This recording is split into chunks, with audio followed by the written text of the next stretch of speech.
Beneath the ordinary world lies a veil, and behind it, the voices of the lost still whisper. We are your guides into the shadows, where true crime meets the paranormal. From chilling crimes to haunted histories, we uncover the stories that refuse to rest. This is Veil of Echoes.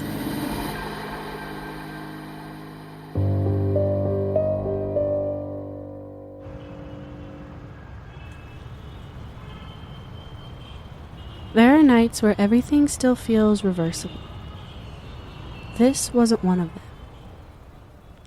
On August 10th, 1993, in Oslo, Norway, Euronymous is inside his apartment. Outside, someone climbs the stairs. What he expects to happen next has been debated ever since. Some believe this was confrontation. Some believe it was already decided. Minutes later, Euronymous is bleeding out on a cold concrete stairwell floor, alone, barefoot. 23 stab wounds. Not confusion, not accident. This wasn't the birth of something new. This was the moment everyone should have stopped, but didn't. Episode 42, The Murder of Euronymous, Part 2.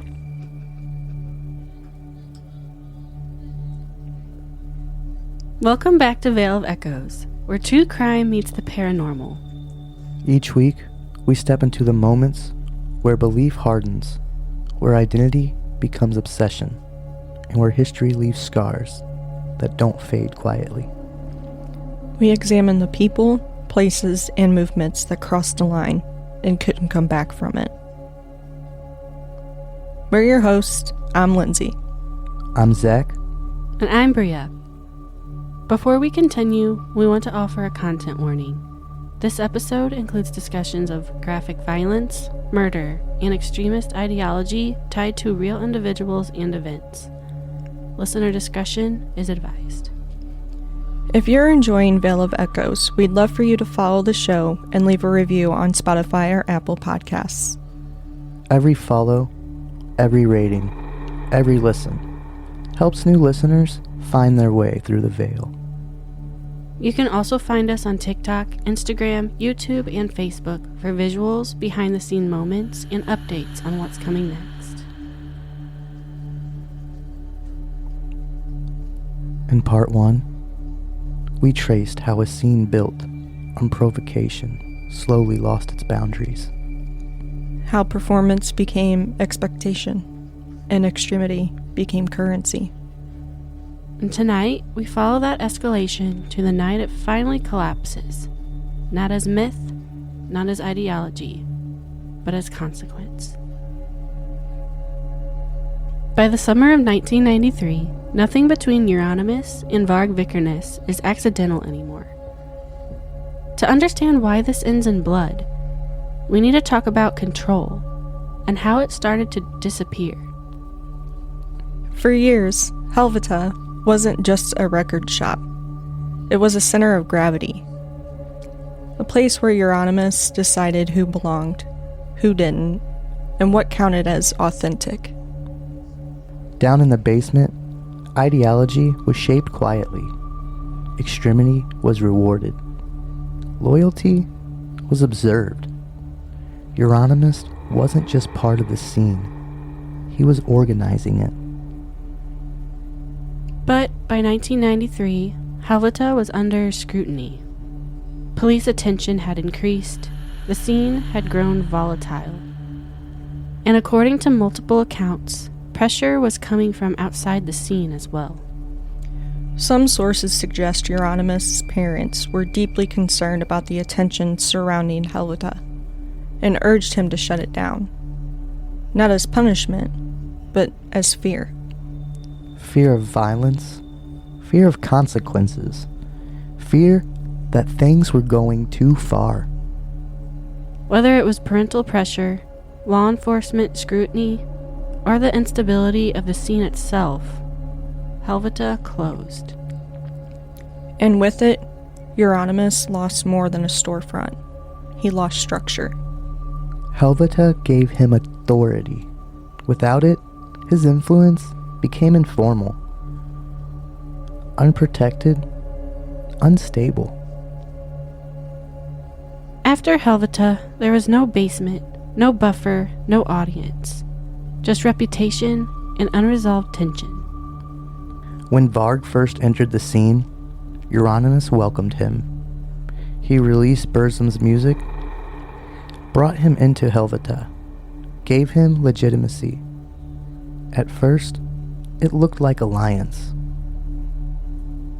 But once Helvete was gone, so was hierarchy, and Varg no longer accepted Euronymous as a gatekeeper.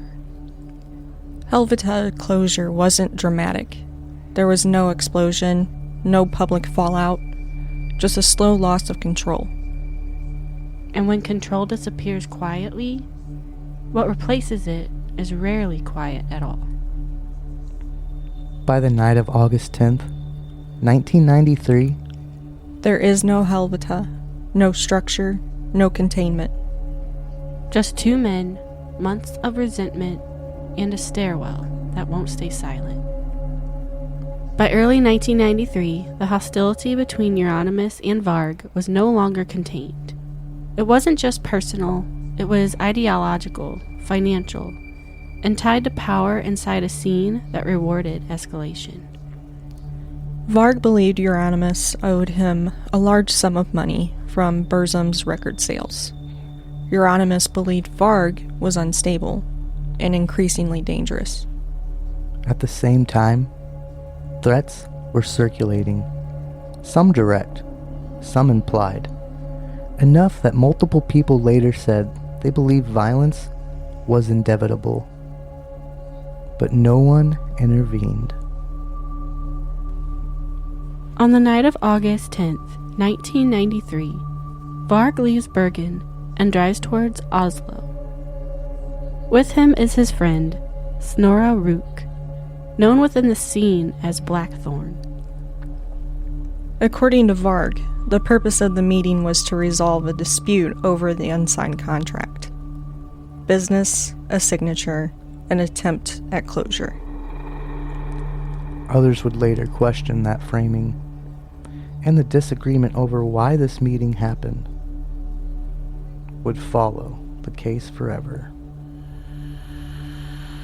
They arrive at Euronymous' apartment building in Oslo. Euronymous is already inside.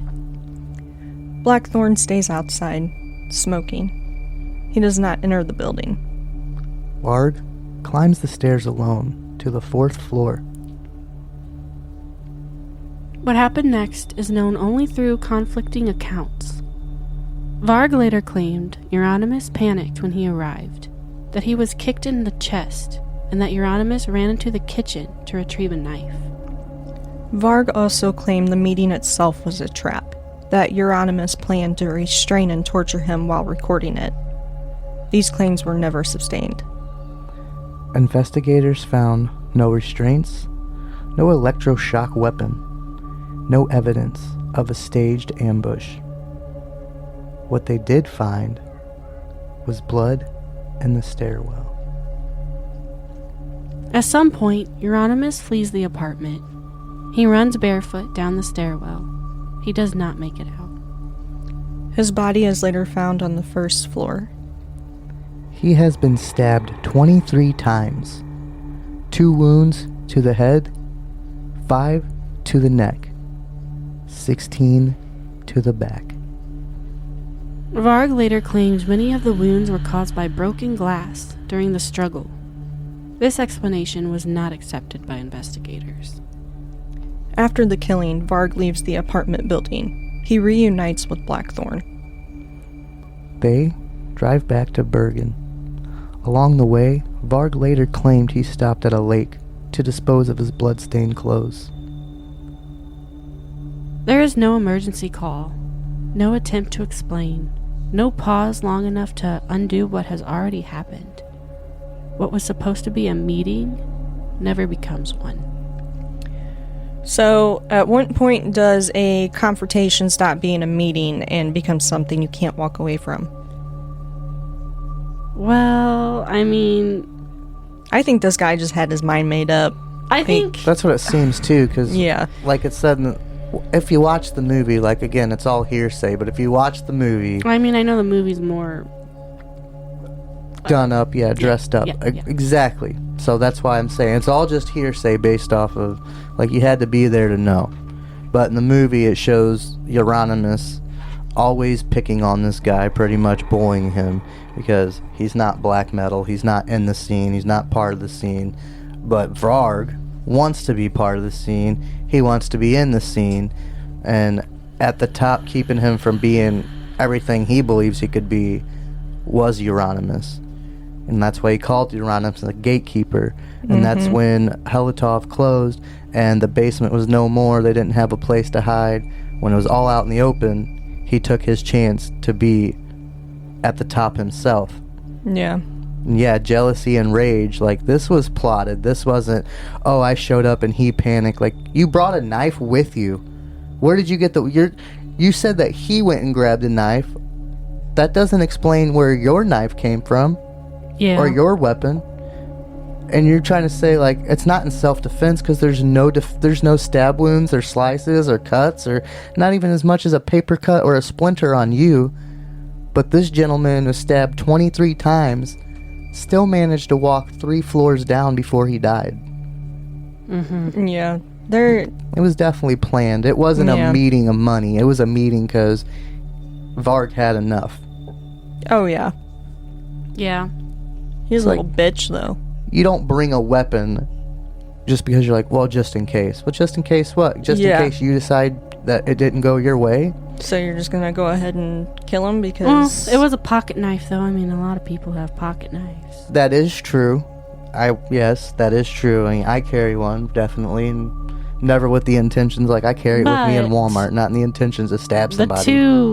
These two just didn't They like were, each other. They were No. always butting heads. But it did seem, and it looks like by many, like, accountants, like people who've seen them arguing, that it was Varg making these either direct or indirect threats. Like, people knew that he was threatening Euronymous, or when he was saying, like, I didn't like this guy, or this, I wish I could do this to this, the person, like, they knew who he was talking about. Like, their dispute was very public in their scene.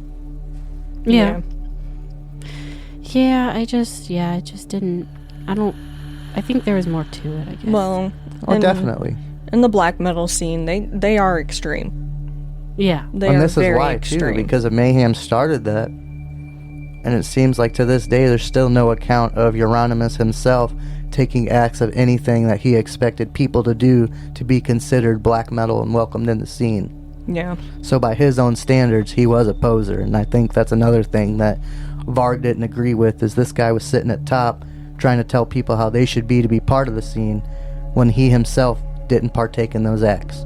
He wasn't burning down churches, and he wasn't, which I'm glad, but he wasn't like doing no animal abuses. He wasn't doing no sacrifices. Like, he sure fuck wasn't like Dead. Dead was a whole different level of black metal. Yeah. Yeah. I just keep thinking of the dead bird. Everything, like, burying your clothes with dead animals so they okay, maybe not even dead animals, just to bury them in the dirt so they smelled So you disgusting. smell like the earth. I know Yeah, not clean earth either. No. I know one of the last church burnings with Varg, Euronymous did participate to help prove himself. Oh, But the other ones, no, he did not.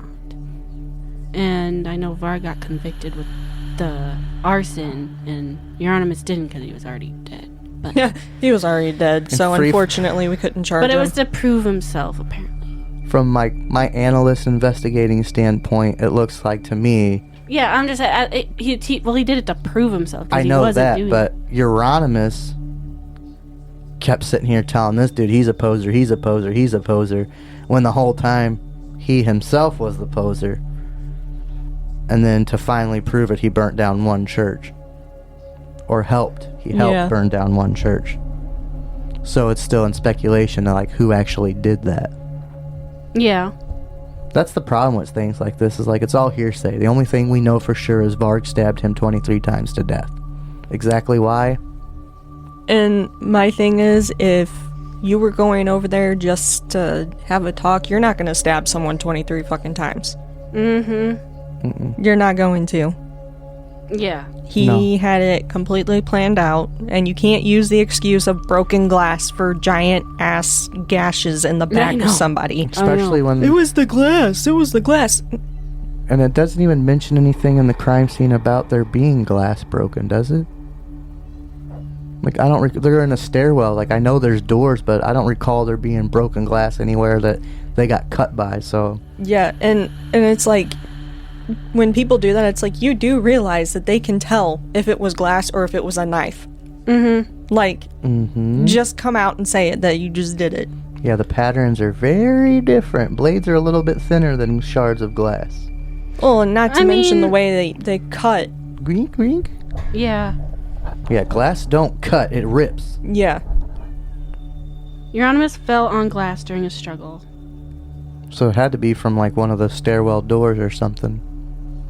Because if he was on the 4th floor, I don't imagine... A struggle ensued where they broke a lamp and fell into the glass shards. Yeah, but, I mean, they could puncture you where you would bleed, but I don't think they'd be fatal wounds. Yeah. While official reports indicated 23 stab wounds, Varg argued that many of the cuts on the body were from the broken glass on the floor of the apartment. Varg, shut the fuck up. Euronymous was found in the apartment stairwell wearing only his underwear, with the struggle reportedly moving from the apartment into the hallway. Yeah, so it wasn't a meeting. Like, you went up there unannounced. Mm-hmm. And he must have noticed you coming up the stairs or something somehow, like... Well, he answered the door and saw him, and that's apparently, I guess... Oh, if you remember the movie, he went to the kitchen and tried grabbing a knife, too. Yeah, because the dude was threatening him a fucking bunch, saying that, like, he was going to kill him, and then he finally showed up, so this guy's like, alright, well... Alright, here we go, buddy. For years, so I'm prepared. But yeah, that's just a whole thing. Like, when you build a scene based on, like, proving yourself, like, that's your extremity is your currency. Like, however extreme you are is the higher, more you're respected. They don't care about the money in their culture. Mm-hmm. They care about how far you're willing to go to make yourself seem metal and dark. And their darkness expanded into taking pieces of their own lead singer's head and keeping his memorabilia. Yeah, I think there was, didn't Euronymous make, like, necklaces out of it? Yeah, like, he collected skull fragments after he took pictures of dead and then passed them out to the people that were part of the band at that time. Yeah. And it's pretty twisted. Like, I mean, I wouldn't mind doing crime scene investigation, but I'm not picking up stuff to take it to people, that's for sure. Oh, here you go. What's this? It reminds me it's part of a skull. Of that comedy movie Major Payne, where he's like, he gives her a bullet, and she's like, oh, where'd you get this? And he's like, I pulled it out of my heart on the battlefield. I'm like, oh, fuck. God damn. Brings me back to Jonathan Gerlach. God, that... Wait, Gerlach. Yeah. I just really want to know what makes people think that having these bodies laying around your home is... Could you imagine the smell? Like, obviously, would a tomb smell if you open? I mean, it had to. It would have to, right? Yeah. Well, yeah, because, like... And he just did it all the time. I mean, they're sealed, so... Yeah, so it's enclosed, keeping everything, all those smells, just, like, gathering.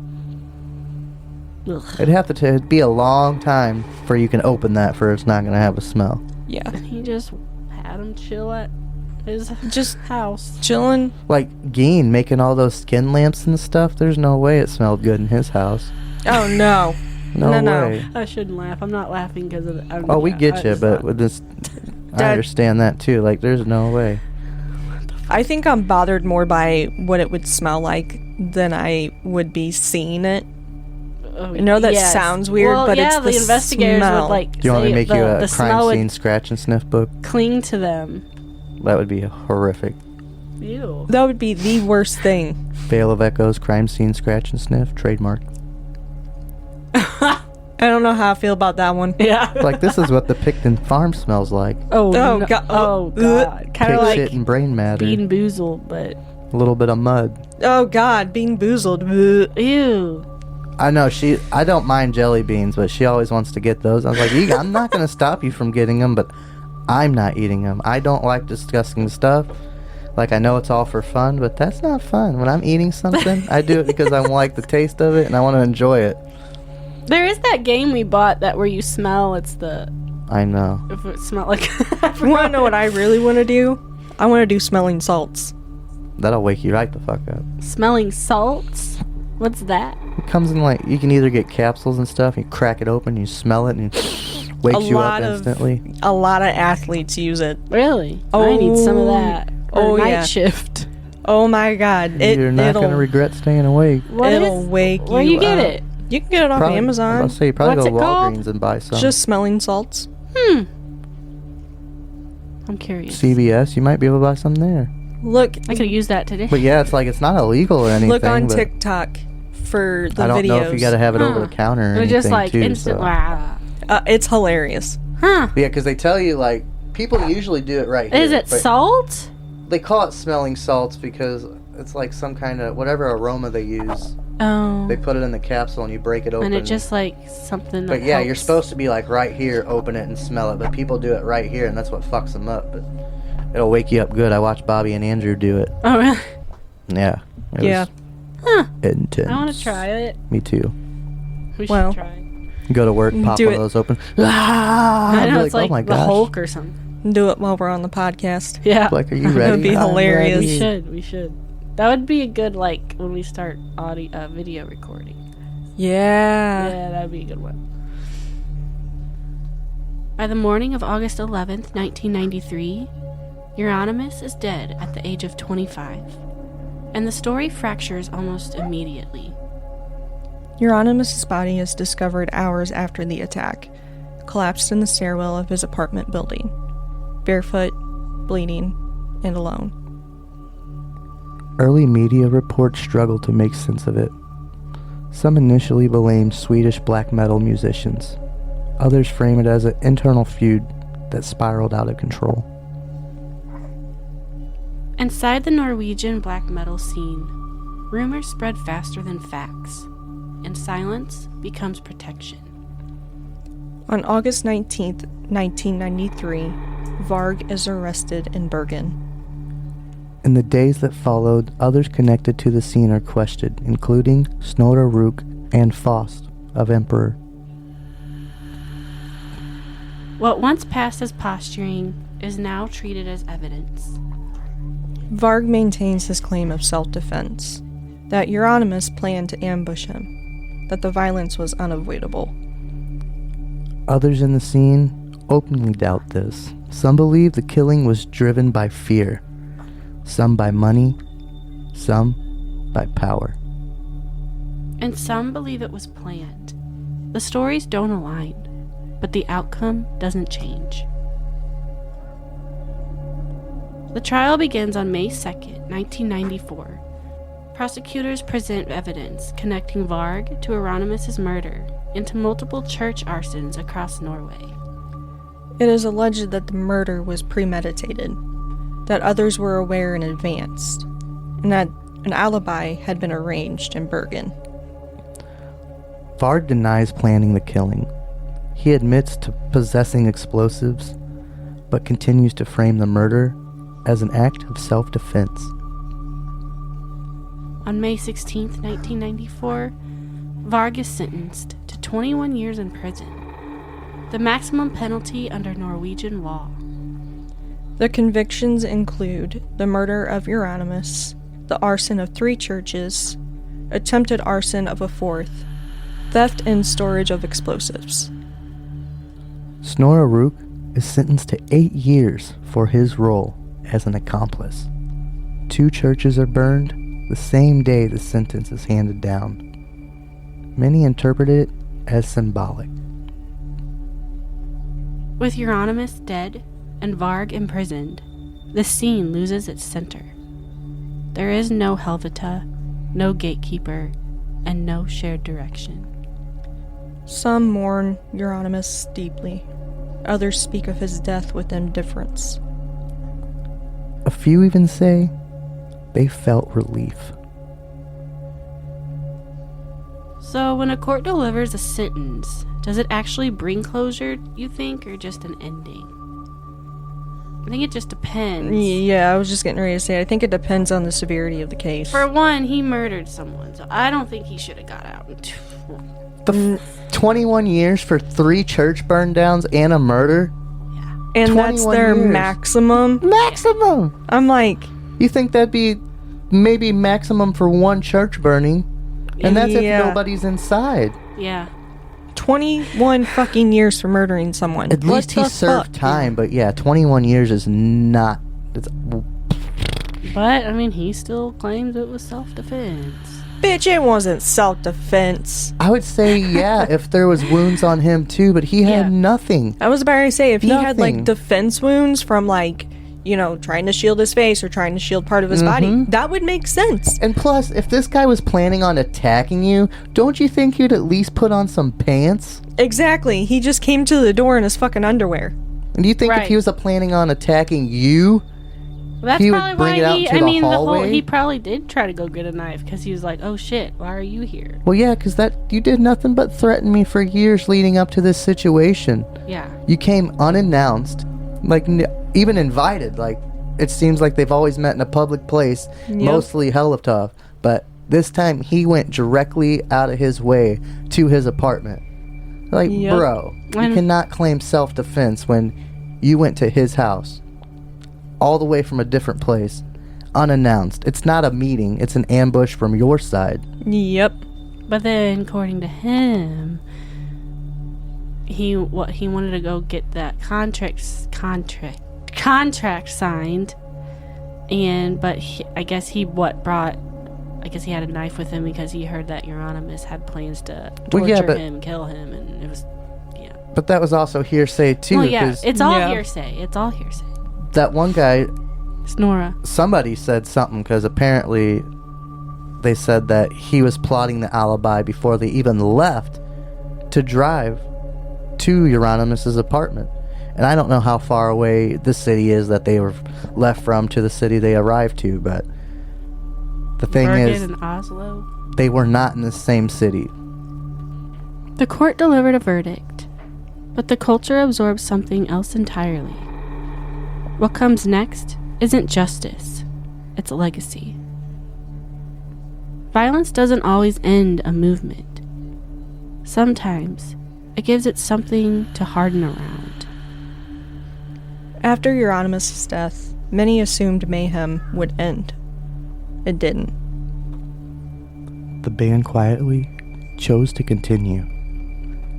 Drummer Hellhammer and former bassist Necro Butcher moved forward releasing De Mysteriis Dom Satanas, an album recorded before the murder, before the collapse.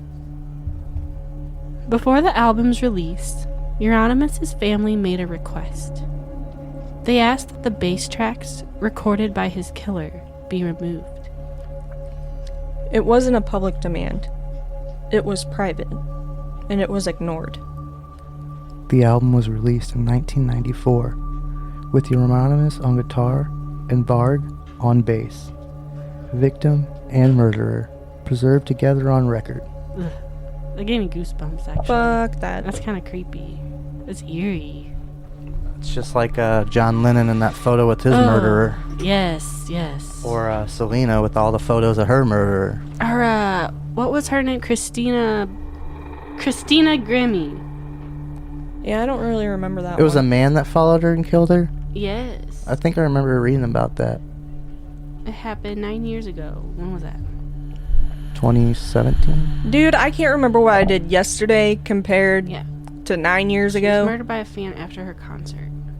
2017, what the fuck? Well, think She was on the I think I was she in was on the Voice automotive or class. something like that. Dimebag Daryl. Yes, He was Pantera. rushed on stage by a fan Yeah, and that's shot in the back fucked of the head. That one is fuck. That's metal. Yeah, It's but fucked. that they fucked Why he was playing with Damage Plan? He wasn't even playing with Pantera. No, but they fucked Pantera after that. That's sad. Death doesn't freeze a person in truth.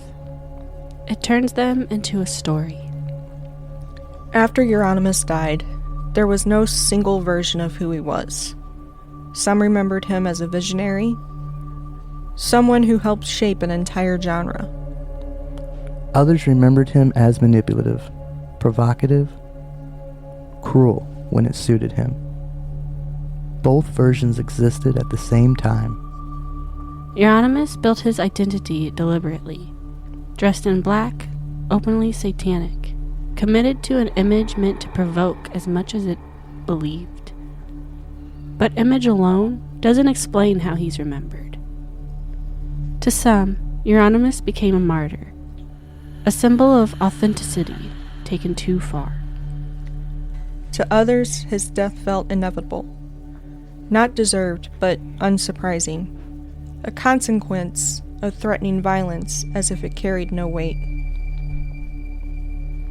What unsettled many observers wasn't outrage. It was indifference. Friends and bandmates spoke about his death without visible shock. Some even said they felt relief, that the pressure was gone, that no one was enforcing belief anymore. Over time, a cult formed around Euronymous' memory. He was called the King, the Godfather, the center of something dangerous and rare. A new generation chased credibility by attaching themselves to his name, not through music, but through mythology. What often gets lost is that Euronymous was human, capable of cruelty, capable of fear, and capable of misjudging how seriously his words would be taken. Euronymous wanted control. He wanted authenticity. He wanted the myth to belong to him. In the end, the myth outlived him and stripped him of control entirely. There is one last fact the story leaves behind, not as legacy, not as myth, but as reality. Varg was released from prison in 2009 after serving 16 years of his sentence. He did not return to the scene that once defined him. He no longer holds a role in black metal. His legacy is not musical. It's legal and permanent. Euronymous never got the chance to grow older, and that imbalance is the part of the story that never resolves. How Euronymous is remembered depends on who's doing the remembering, but no version of the story undoes what happened in that stairwell. This story didn't end with answers, it ended with consequences. Belief hardened into certainty, posturing became expectation, and myth demanded something no one could take back. There are moments where violence feels sudden. This wasn't one of them. This was escalation, left unchecked. And once it crossed the line into reality, there was no version of the myth that could survive intact. Some stories end loudly. Others don't end at all. They just leave something behind. And that concludes this episode of Veil of Echoes. Thank you for listening closely and for trusting us with stories like this one. If you're enjoying the show, please consider following Veil of Echoes and leaving a review on Spotify or Apple Podcasts. Every follow, every rating, and every share helps new listeners find their way through the veil. High above Wyoming, there's a mountain people don't linger on after dark. Hikers talk about something tall moving through the trees. Too fast, too quiet. They hear footsteps that don't match their own. They smell something rotten before they ever see anything at all. Some say it's not an animal. Others say it watches before it follows. They call it the Casper Mountain Crawler. This isn't a story about belief turning violent. It's about the moment you realize you were never alone to begin with. Until next time, keep your ears open. And the veil close.